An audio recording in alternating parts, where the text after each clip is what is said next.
इस कार्यक्रम के सभाध्यक्ष महोदय, संचालक महोदय और इस क्षेत्र के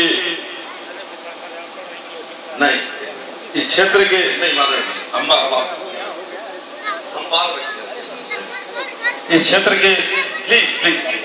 हम माला पहनते नहीं है, हम पहनते नहीं है, प्लीज लीजिए।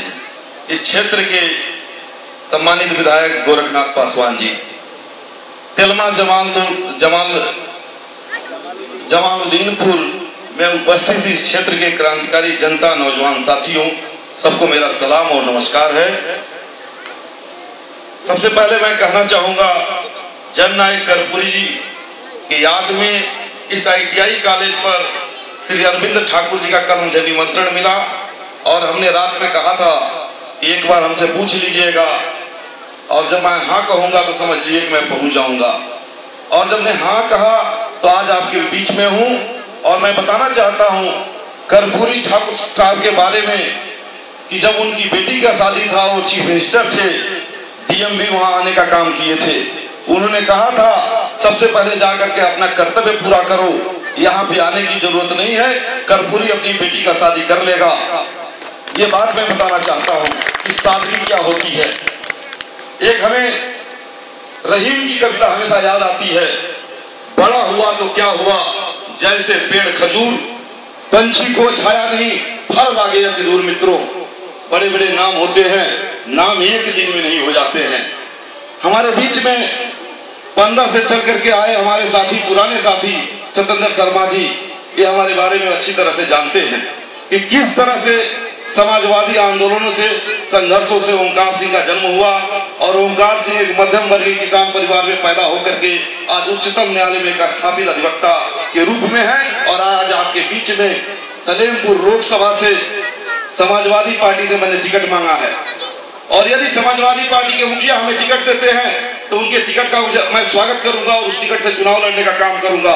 और यदि नहीं देते हैं तो उसका कारण मैं बताना चाहता हूं कि यदि नहीं देते हैं तो समाजवादी विचारधारा समिति से मैं चुनाव लड़ने का फैसला किया हूं और सलेमपुर लोकसभा से चुनाव लड़ करके सलेमपुर के भाग्य के बदलने के बारे में हमारी कुछ योजना है, मैं बताना चाहता हूं। मित्रों, माननीय विधायक जी बैठे हैं, इनकी अपनी कुछ मजबूरी होगी, कुछ इन पर दबाव होगा, इन पर कुछ बंधन होगा, लेकिन मेरे पे नहीं है। मित्रों, मैं एक स्वतंत्र समाजवादी सोच का, अपनी बात को मजबूती से रखने वाला व्यक्ति हूं।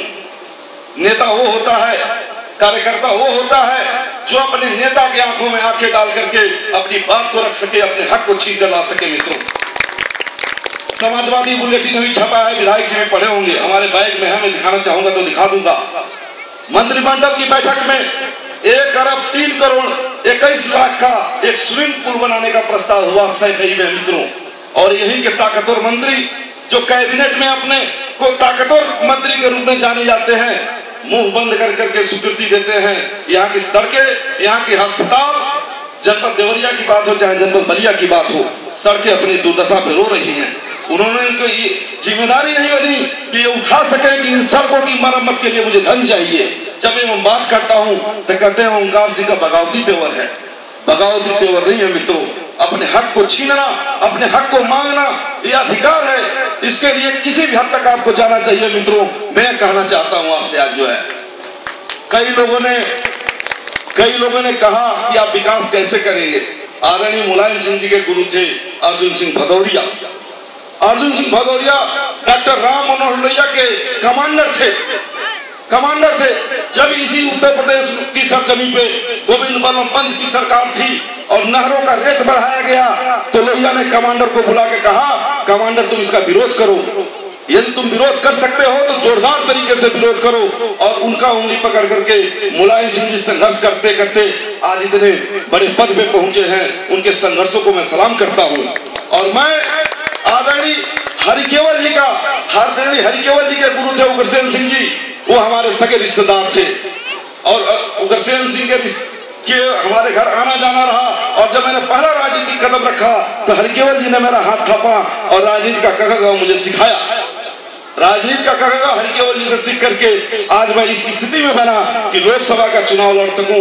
मुझे किसी साथी से चंदा नहीं चाहिए चुनाव लड़ने के लिए, सिर्फ उसका स्पष्ट इंकार या स्पष्ट समर्थन चाहिए मित्रों।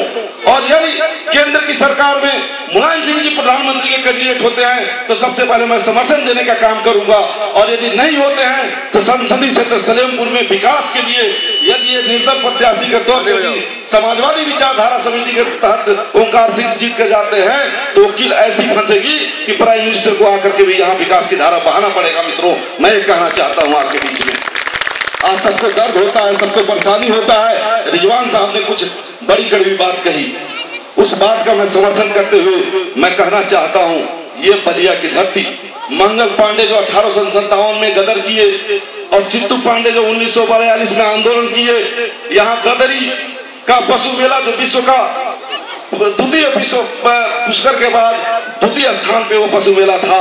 कभी कभी यहाँ के लोगों ने सपना नहीं देखा कि यहाँ भी बलिया महोत्सव हो सके, यहाँ भी विकास के लिए कोई महोत्सव हो सके। सिर्फ मक्का और मदीना के लिए मुसलमानों का नहीं होता है कि मक्का मदीना में ही सिर्फ सारा कुछ ढल जाएगा।